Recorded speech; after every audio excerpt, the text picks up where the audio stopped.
know that feeling, right? The one where your palms get a little sweaty. Maybe your heart does that frantic drum solo, and your mind just races, trying to remember every single thing you've ever learned. Oh, yeah. The job interview jitters. Exactly. It's pretty much universal. Doesn't matter if you've done 100 interviews or if you're just starting out. Mm-hmm. Now imagine taking all that stress, the pressure to impress, show the best version of yourself, and then add a language barrier on top. Oof. Yeah.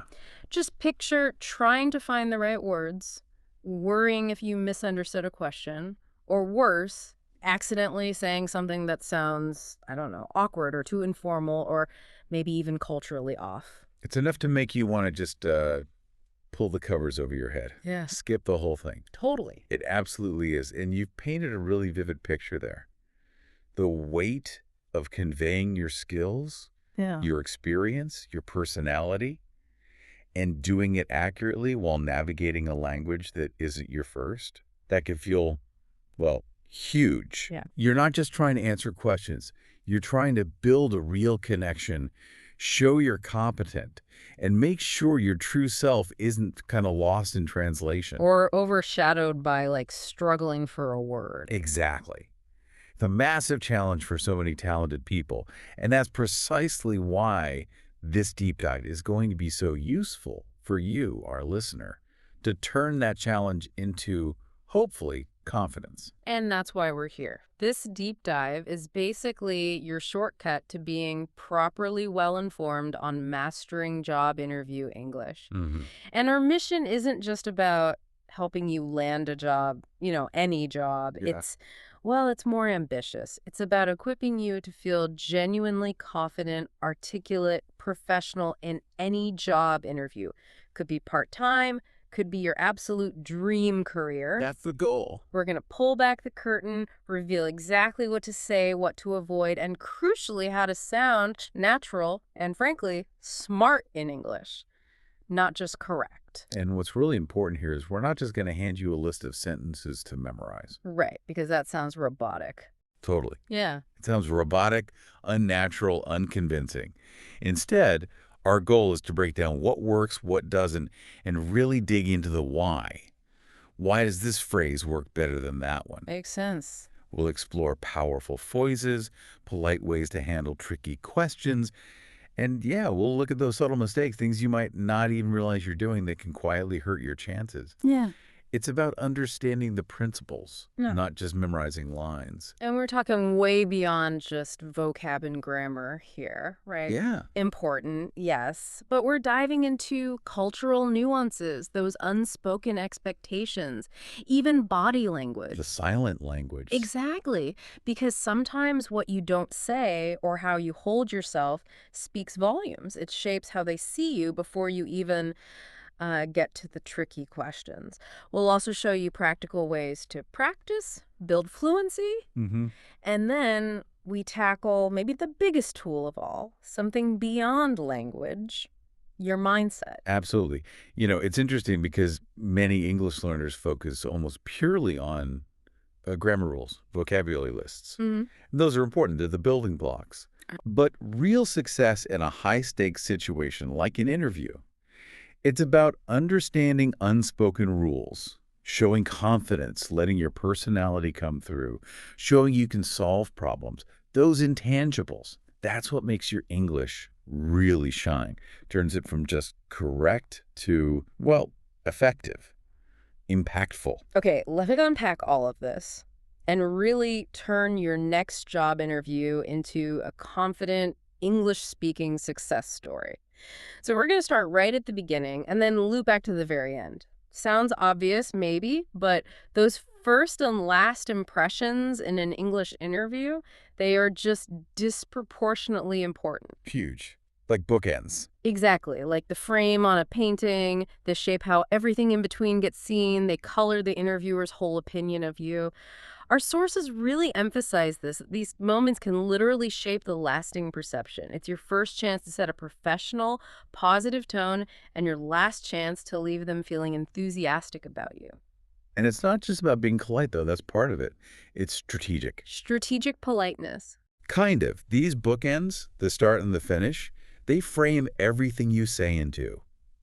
If they're strong, polished, enthusiastic, they kind of lift everything else up, even if you stumble a bit in the middle. Ah, okay. But if those bookends are weak or awkward or too informal, they can drag down the whole impression, even if your answers were brilliant.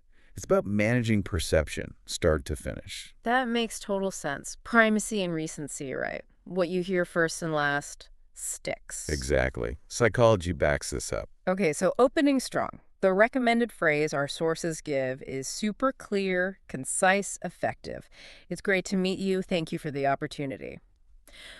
Why does that simple phrase work so well? Well, the power in "it's great to meet you, thank you for the opportunity," it goes beyond just manners.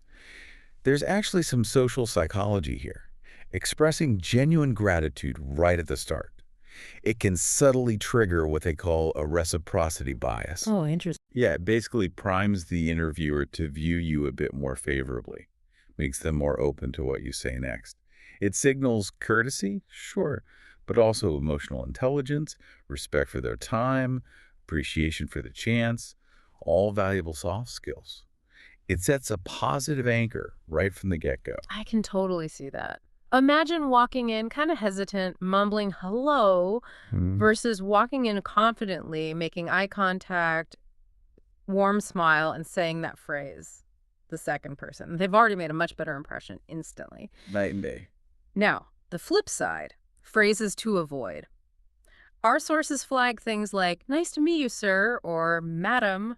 Why can these actually be a misstep? They sound respectful. This is a classic cultural nuance that catches people out, precisely because they intend respect.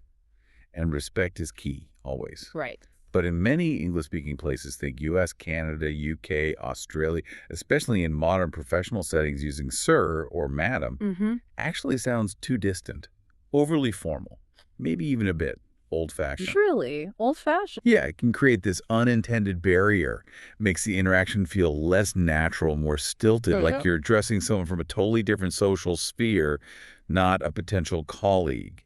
It doesn't land as more respectful. It can actually make the interviewer feel a bit awkward because it's too formal. It's about finding that sweet spot, respectful, but also collegial. Wow, okay. That's a huge point that probably flies under the radar for a lot of learners. It's counterintuitive. Very much so. Okay, another common opening bit. The interviewer asks, how are you today? Sources are clear here. A simple, flat fine is a definite don't. Oh, absolutely. It sounds abrupt, disengaged, like you're not interested, low energy, maybe no personality. So what's the recommended do here? Why does it work better? The recommended response is something like, I'm doing well, thank you, and yourself. Simple enough. Simple, but effective.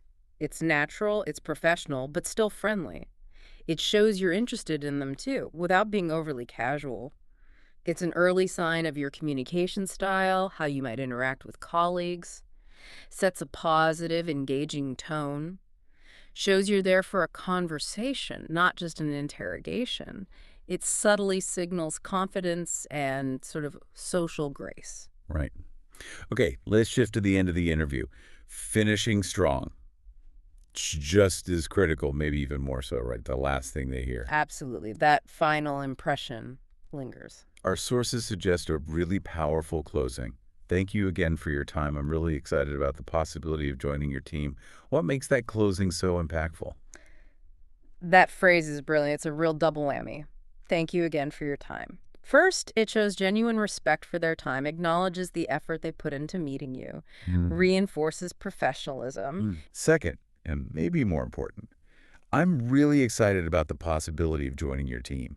This shows strong, continued interest.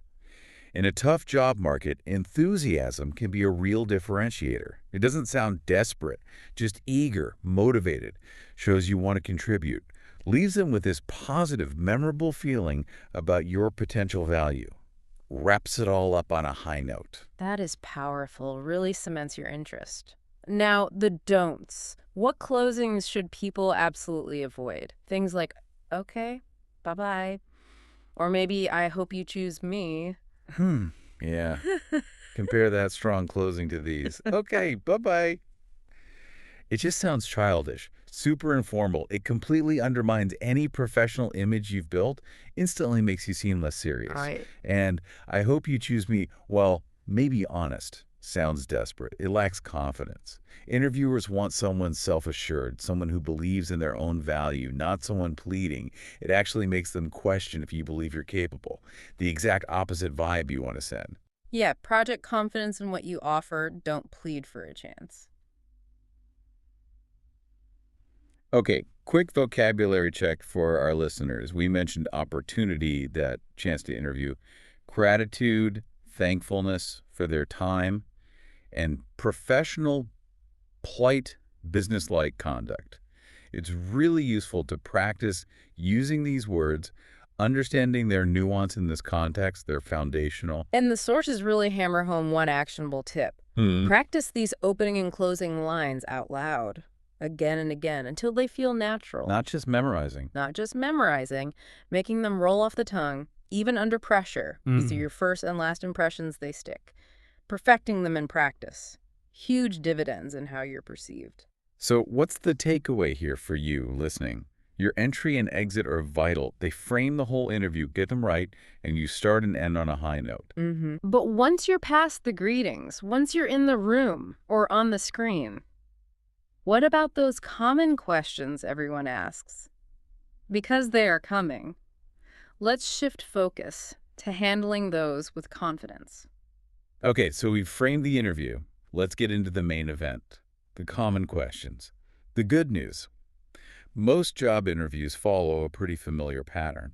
That's great news for you, listener, because you can prepare. You can think about your answers, build confidence, reduce some of that in-the-moment stress. It definitely helps to anticipate. But here's the catch, especially for English learners. They sometimes memorize textbook answers. And sound like robots. Exactly. Robotic, impersonal, unnatural. Or the other pitfall, they say things that are totally honest, but just inappropriate or maybe counterproductive in a professional setting. Right. It's that line between being authentic and being professional, especially in a second language. It's a really delicate balance. Honesty is valued, obviously, but how you express yourself needs to fit the professional expectations of that English-speaking environment. A direct translation of a thought or a purely personal answer might not send the right professional message. Could even reveal stuff that's irrelevant or hurt your case. So be truthful, but strategic, polished, aware of the cultural context. Precisely. It's about translating professional intent, not just words. Okay. Let's dive into 5 common questions. What to say, what to avoid, aiming for that natural, confident English. We'll break down the why. First up, the big one, the classic. Tell me about yourself. This is not an invitation for your life story, right? Definitely not. No hobbies, no family history, unless it's somehow directly relevant, which is rare. So what's the do?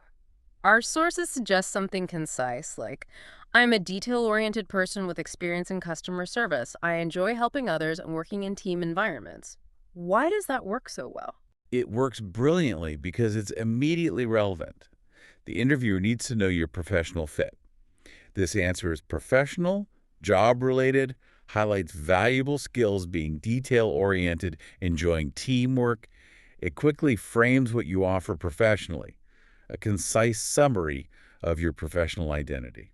And detail-oriented just means paying close attention to the small stuff, accuracy. Exactly. And team environments means you work well with others, you collaborate. Got it. And the don't for this one, the painful one.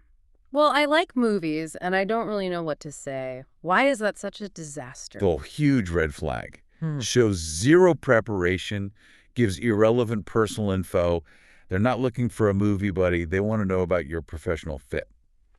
This response screams, haven't thought about how my skills match this job. I'm unprepared. I lack professional focus. Big disconnect. Makes them doubt if you're serious. Okay. Question 2. Why do you want to work here? This is where you show you've done your homework. Your chance to show genuine interest. The recommended do is something like, I admire your company's focus on innovation, and I'm excited to contribute my skills to your team. What makes that compelling? It really packs a punch. Shows foresight, real interest. I admire your company's focus on innovation. Hmm. It shows research, you know their values, you align with them, and I'm excited to contribute my skills to your team. That shows how you add value. Shifts focus from your needs to their needs, positions you as a contributor, an asset. It's about them and your value to them. And vocabulary-wise, admire is respect, look up to. Contribute is add value, help them grow. Exactly, spot on. And the absolute don't, brutally honest, but professionally terrible. Because I need money. Why is that so bad, even if it's true?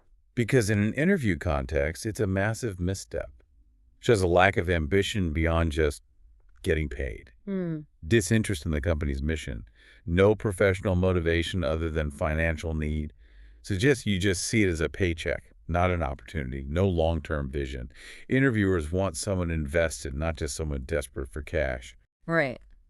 Okay, question 3. What are your strengths? Time to shine professionally, the recommended way. I'm good at staying calm under pressure and solving problems quickly. Why are specific qualities like these effective? Because they're real, specific skills highly valued almost everywhere. Staying calm under pressure, solving problems quickly. These show resilience, analytical thinking, effective execution. They link directly to job requirements. Concrete capabilities, not vague fluff, shows you can handle tough stuff. And the pitfalls, saying, I don't know. Seems unprepared. Or the classic, I'm perfect, I don't have any weaknesses. Why is claiming perfection so damaging? Because it sounds totally dishonest. Arrogant, maybe. Shows a real lack of self-awareness. Nobody's perfect. Interviewers want mature, self-reflective people who know their strengths and areas for growth. Claiming perfection suggests you're either not introspective or unwilling to admit flaws. Both are big concerns. Makes you seem out of touch. Maybe hard to manage. That leads perfectly to question 4. What is your biggest weakness? This is tough for everyone, right? Being asked to point out a flaw. Super tricky. The do here shows great self-awareness and proactivity. I used to struggle with time management, but I've been using tools like planners and reminders to stay organized. Why is that such a good answer? It's a masterclass in turning a negative into a positive. You admit a weakness, yes, but critically, you show you identified it and you're actively working on it with specific strategies. Demonstrates self-awareness, problem-solving, commitment to growth. Frames a past struggle as a current improvement. Shows resilience, proactive mindset. Very attractive to employers. And vocabulary. Self-awareness is knowing your own strengths and weaknesses. Struggle is something you find hard. Precisely. Knowing yourself and acknowledging difficulty. And the classic don't that interviewers probably roll their eyes at, I work too hard. Why is that so unconvincing? Oh, it's such a cliche. Sounds completely fake. Avoids genuine introspection. Interviewers know it's an attempt to disguise a positive as a negative. Signals lack of authenticity, maybe reluctance to be truly honest about development areas. It's a canned response. Tells them nothing real. Insincere. Right. Okay, final one, number 5. Do you have any questions for us? This is your moment, not just a formality. Absolutely not. It's an active part of the assessment. The do questions are thoughtful, show engagement. What does a typical day in this role look like? Or how would success be measured in this position? Why are questions like these so good? Asking questions like these shows you're genuinely interested, engaged, thinking beyond just getting the offer. You're considering your contribution, your fit, how you'd measure your own success. It shows you're evaluating them too, which indicates maturity, commitment, shows initiative, professional curiosity. And you're the don't, the big red flag. No, I don't have any. What message does that send? Immediately makes it seem like you don't care. Haven't done your research, didn't prepare enough. Suggests lack of initiative, disinterest, passivity. Big negative impression. Can undermine everything else you did well. Huge missed opportunity to show enthusiasm. Leaves a bad final taste. Okay, so the big takeaway on answering questions from our sources: don't aim for perfect English. Aim to be clear, honest, and focused on the job. That's exactly. Practice answers out loud. Maybe record yourself. Goal isn't memorizing scripts word for word, but getting comfortable expressing your experience, your skills, your enthusiasm naturally in English. Let your personality and confidence shine through. Precisely. It's about developing that flexibility and confidence, articulating your thoughts smoothly, even if a word isn't perfect or a sentence isn't flawless. Fluency comes from comfort and confident delivery, not just perfect grammar. Employers care more about clear communication and your ability to do the job than a misplaced article. Okay, here's where it gets really interesting, maybe even a bit sneaky. Even if your English grammar is perfect, you've nailed every answer. There are these hidden traps, silent signals that can actually cost you the job. Let's talk about the unspoken language of interviews. So we've talked loads about what to say, what not to say, but here's the curveball, right? The hidden dimension. Even with strong English, perfect answers, something can still go wrong if you miss the nonverbal cues, the cultural misunderstandings. The unspoken stuff. Exactly. The gestures, expressions, subtle signals, they can make or break it, regardless of how fluent you are. This is so crucial.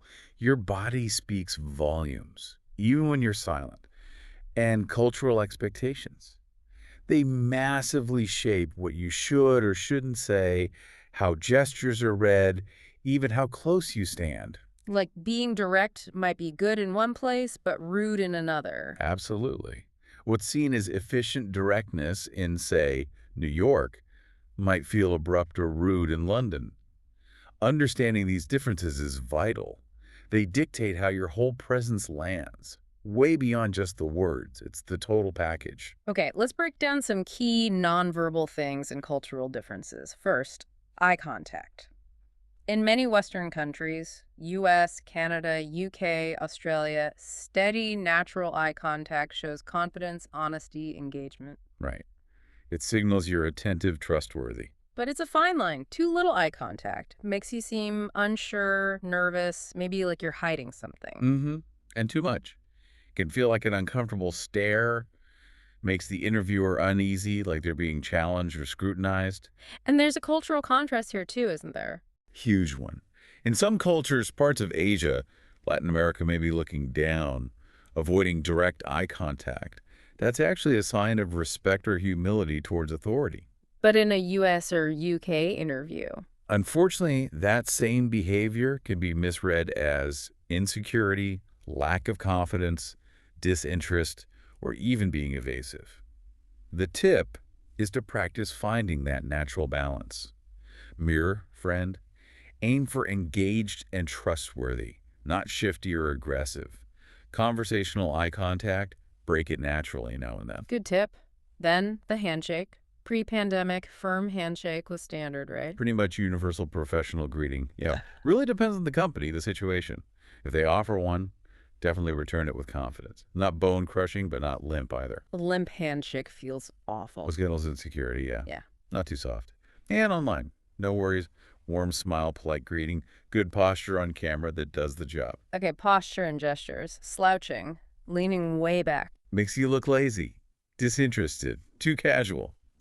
The do is sit up straight, lean forward just slightly shows engagement. Use open gestures like showing your palms when you talk. Communicates openness, honesty. And crossing your arms. Can make you look defensive, closed off, maybe even confrontational.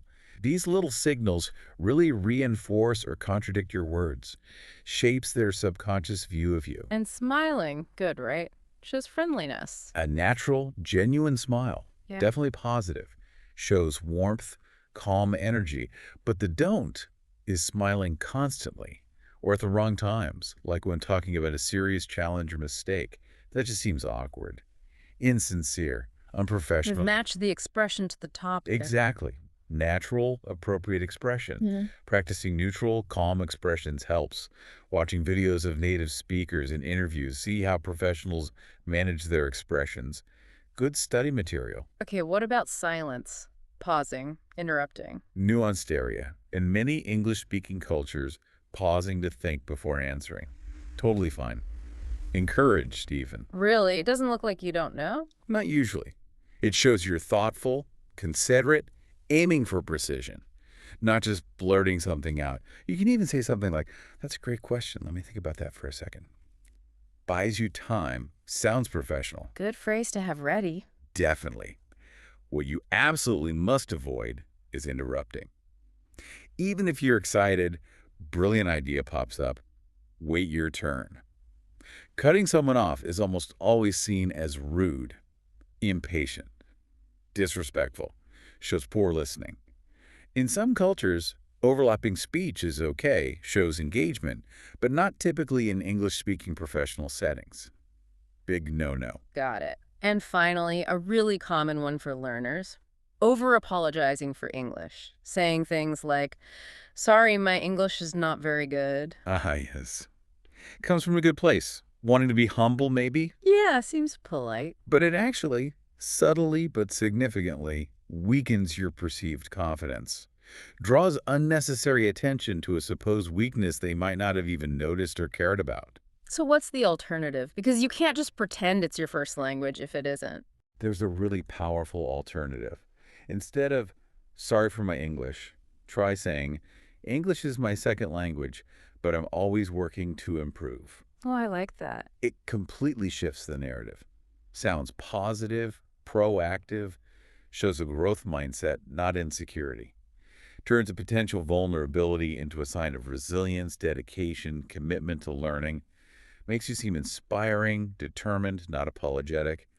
Reflects really well on your character. Flips the script. That's great.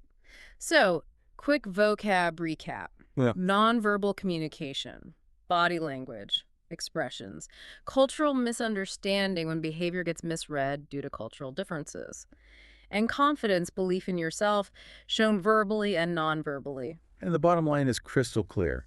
Your body speaks. Learn to match your message with your presence, your cultural awareness.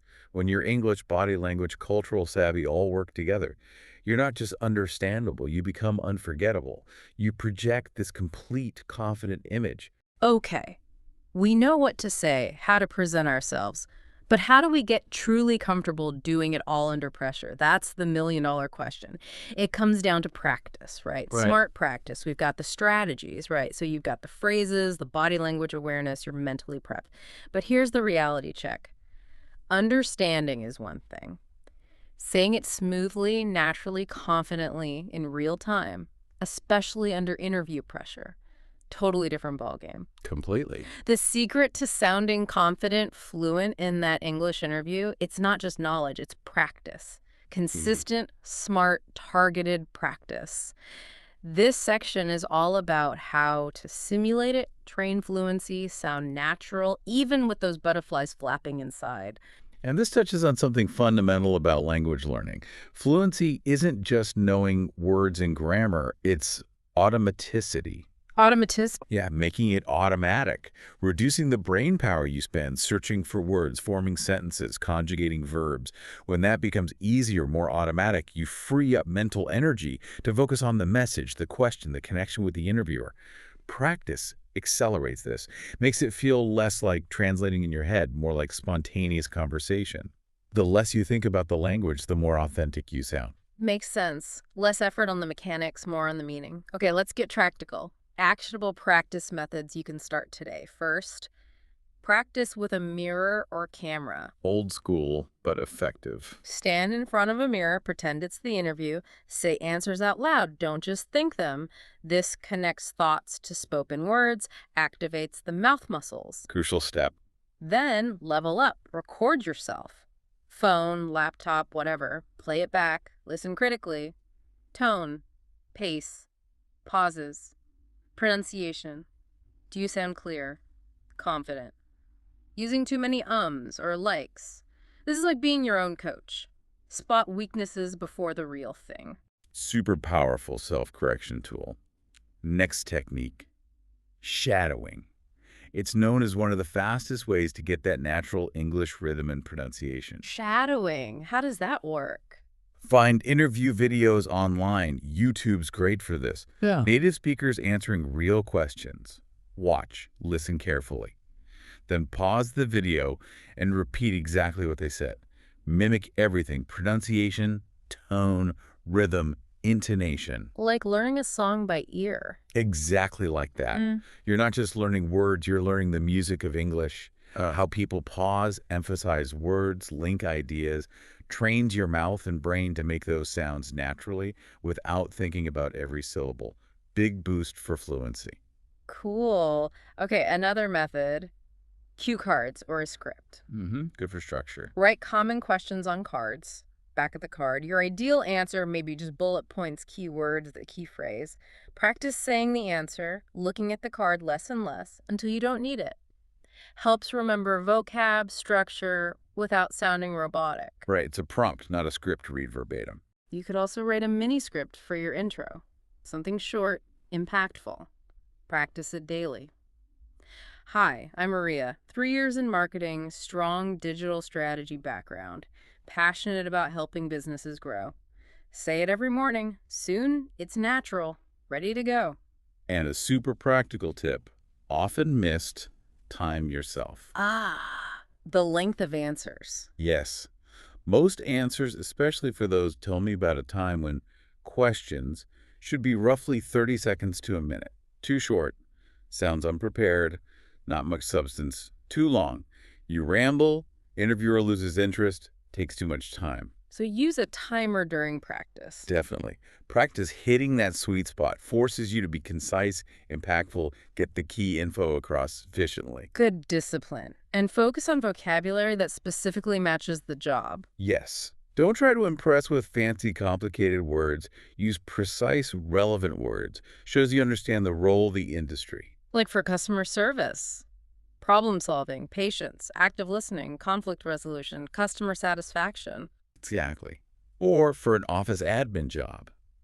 Data entry, spreadsheet management, project coordination, scheduling, meeting minutes, deadlines. He shows competence in that field, not just general English. Precisely. Shows you already think like someone in that role.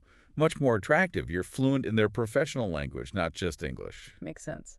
And finally, strategy. Prepare for unexpected questions. Those curveballs interviewers throw. They do that to see how you think on your feet, handle pressure, don't panic. Okay, so what do you do? Have a go-to phrase to buy thinking time. Something like, "That's an interesting question. I haven't been asked that before, but here's how I'd approach thinking about it." Or, that's a thought-provoking query. Let me consider that for just a moment. So you acknowledge it, pause professionally. Exactly. Gives you a second to gather thoughts, sound composed, analytical, shows you can handle ambiguity gracefully, not freeze up. Yep. Demonstrates problem solving in real time. Great strategy. So, consolidating all this practice advice, remember the final wisdom from the sources. Don't aim for perfection. Aim for clarity and confidence. That's the core message. The more you practice these ways, the more fluent professional you'll sound, even with minor mistakes. And what are employers really looking for anyway? Not a grammar robot. They want someone who communicates well, listens, shows motivation, positive attitude, willingness to learn.